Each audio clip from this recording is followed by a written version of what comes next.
Here's a fact that sounds like the setup to a dark joke, but is instead a precise description of the world in May 2026. The country with the most practical, hard-won, operationally tested expertise in defeating Iranian drones is Ukraine.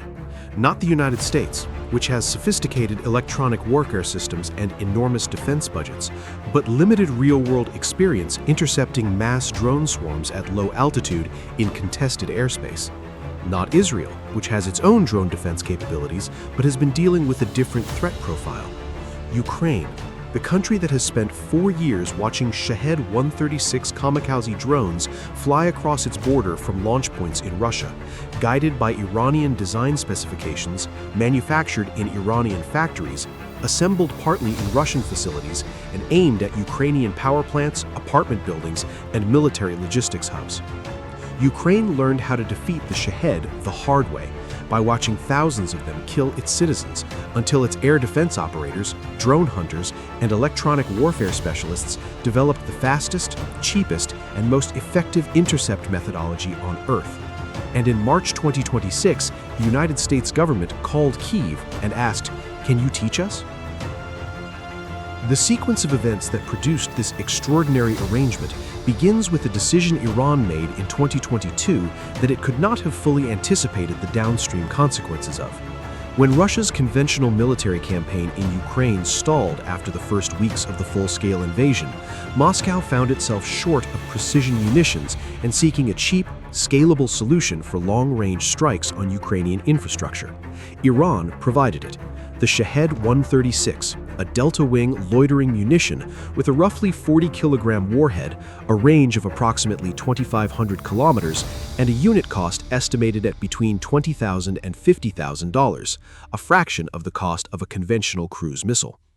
Russia received hundreds, then thousands of these weapons. It began using them in October 2022 in mass waves against Ukrainian electrical infrastructure. Iran denied supplying them. The evidence, recovered wreckage, component analysis, manufacturing lot numbers, was unambiguous. Ukraine's military response to the Shahed threat evolved through phases that every Western air defense expert watched with intense interest. Initially, Ukraine used expensive man-pads shoulder-fired missiles and radar-guided anti-aircraft guns to intercept the drones. Effective, but costly and resource-intensive against weapons that cost almost nothing to produce. Over time, Ukrainian forces developed lighter, faster, cheaper methods.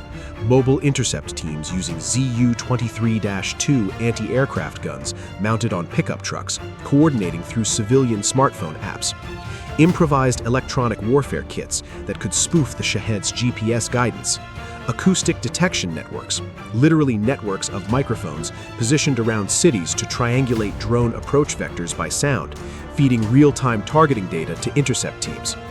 And crucially, a granular understanding of the Shahed's flight envelope, its cruising altitude, its acoustic signature, its navigation behavior, its vulnerability windows. Knowledge built not in simulation, but in the field, at night, under live fire for 4 consecutive years.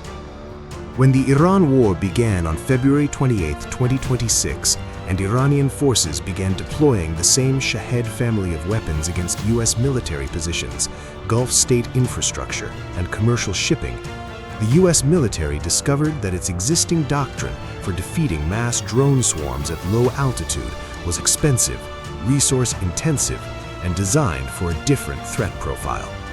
Shooting a Shahed 136 with a Patriot missile is technically effective and financially absurd. A $4 million interceptor destroying a $30,000 drone. Ukraine had already solved this problem. And Ukraine was, at that moment, in the politically complex position of wanting to maintain U.S. support for its own war, while the U.S. was simultaneously cutting military aid to Kyiv to focus resources on the Gulf. On March 6, 2026, Ukraine's Andriy Kovalenko, head of the Center for Countering Disinformation, publicly confirmed that the United States had formally requested Ukraine's assistance in defending against Iranian drone attacks. 2 days later, Zelensky announced Ukraine would send military experts to the Gulf region. The country that Iran had been trying to destroy for 4 years was now being asked to help defeat Iran. Zelensky's calculation: what Ukraine gets from saying yes. The decision to send Ukrainian military experts to the Gulf was not a simple one, and Zelensky did not make it without calculation. Ukraine is fighting for its survival. Every expert sent to the Gulf is an expert not available on the Eastern Front. Every piece of knowledge transferred to American and Gulf state forces is knowledge that was built at enormous Ukrainian cost and is now being provided to an ally that simultaneously cut off Ukraine's direct military aid when the Iran war started. The political complexity of the arrangement is real.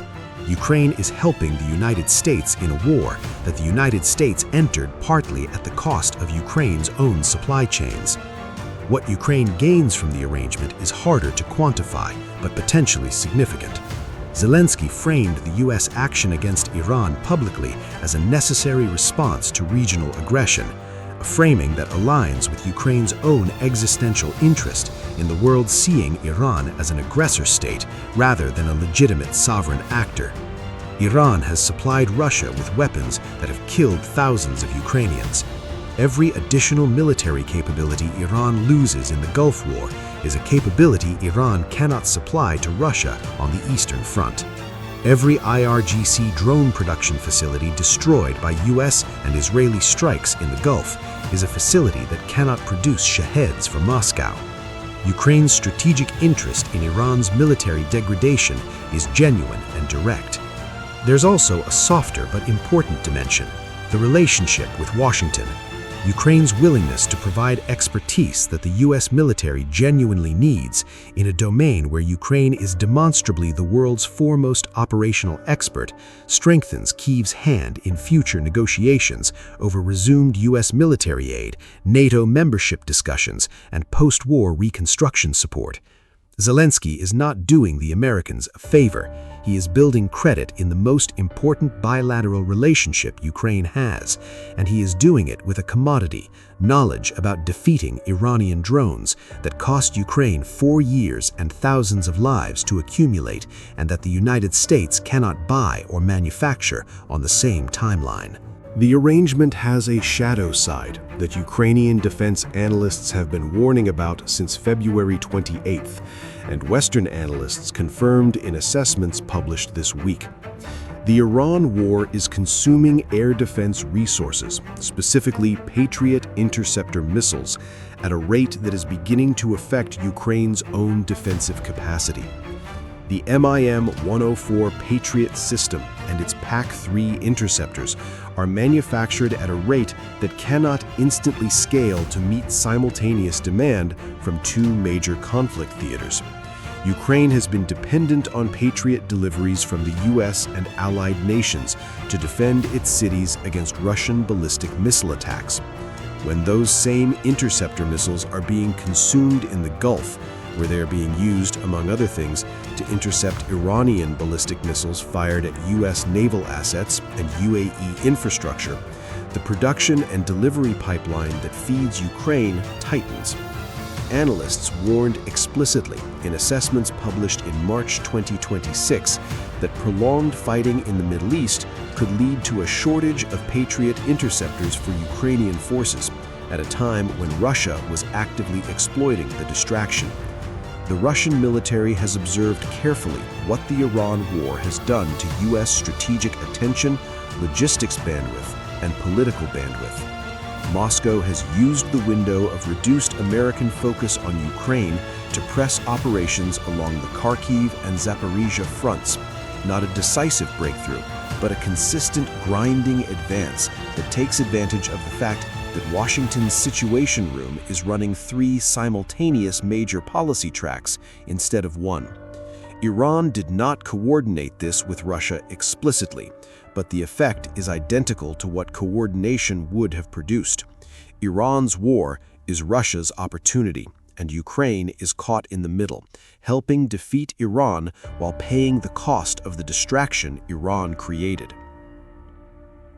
Step back and look at the Shahed 136 as a single thread running through every conflict on Earth right now. It is an Iranian design, built around commercially available components with an airframe made of composite materials and a navigation system based on GPS and inertial guidance. It was designed to be cheap enough to produce in the thousands and accurate enough to hit a building. It has now been used in combat in Ukraine, in Yemen, in Israel, in the Persian Gulf, against U.S. Navy ships, against UAE oil infrastructure, against Saudi facilities, and against commercial shipping in the world's most important waterway.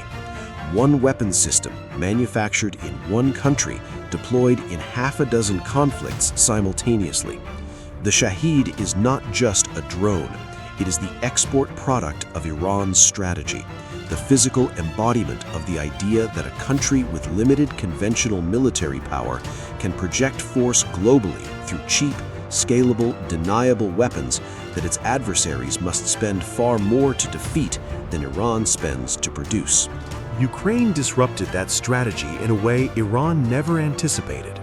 By developing effective, low-cost intercept methods, acoustic networks, mobile gun teams, electronic warfare, Ukraine reduced the cost-exchange ratio that made the Shahed strategically attractive.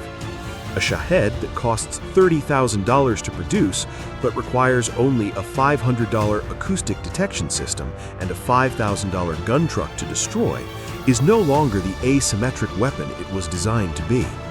That Ukrainian innovation is now being taught to forces in the Gulf.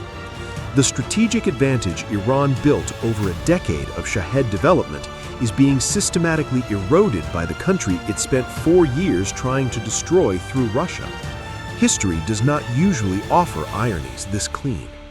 What this means for both wars. The connection between the Ukraine-Russia war and the US-Iran war is not just logistical, it is strategic. Both conflicts share a single adversary network, the Iran-Russia axis, that has provided weapons, diplomatic cover, and economic support to each other throughout both wars. Iran has given Russia drones.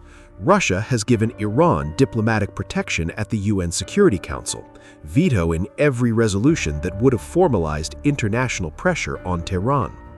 China completes the triangle, buying Iran's oil and blocking Western sanctions. What the Ukraine Gulf connection reveals is that the alliance opposing this axis, the US, Ukraine, Israel, the Gulf states, has also developed its own unexpected network of shared capability and mutual interest. Ukraine helping defeat Iranian drones in the Gulf is not just a tactical arrangement, it is a signal that the countries under assault from the Iran-Russia axis have more in common than their separate crises suggest. That alignment, if it deepens, if it produces formal arrangements, if it survives the resource competition that currently strains it, is the most important strategic development of 2026 that nobody is covering as a single story. It is being reported as 4 separate stories: the Ukraine war, the Iran war, the Patriot shortage, and the drone expertise transfer. They are one story. And the country that holds it together, the country that is simultaneously the victim of Iranian drones, the teacher of Iranian drone defeat, the ally of the US despite US aid cuts, and the one power that has 4 years of direct operational experience with the exact weapon system currently threatening the world's oil supply, is a democracy of 40 million people that is still on day 81 of a war it didn't start, fighting for its survival on the Eastern Front. Closing. Here is the picture that nobody is framing as one picture. Iran gave Russia the drones. Russia used them on Ukraine. Ukraine learned how to defeat them. The US asked Ukraine for help. Ukraine said yes and sent its best people to the Gulf. And now, Ukrainian expertise is protecting American ships and Gulf oil terminals from the same weapons that have been killing Ukrainians for 4 years, while Patriot missiles flow toward the Gulf and away from Kyiv, while Russia advances on the Eastern Front, and while Iran and Russia continue to coordinate through back channels that neither admits exist. This is what a world war looks like when nobody wants to call it a world war. Not a single front with clear lines, a web of connected conflicts, sharing weapons, resources, and consequences across 3 continents simultaneously. And Ukraine, small, exhausted, extraordinary, is at the center of all of it. One question. Does Ukraine's contribution to the Gulf War, its drone expertise, its strategic alignment, earn it resumed U.S. military support after the Iran conflict resolves? Comment yes if you think Washington rewards Kyiv for its help. Comment no if you think Ukraine gets used and forgotten the moment the Hormuz crisis ends.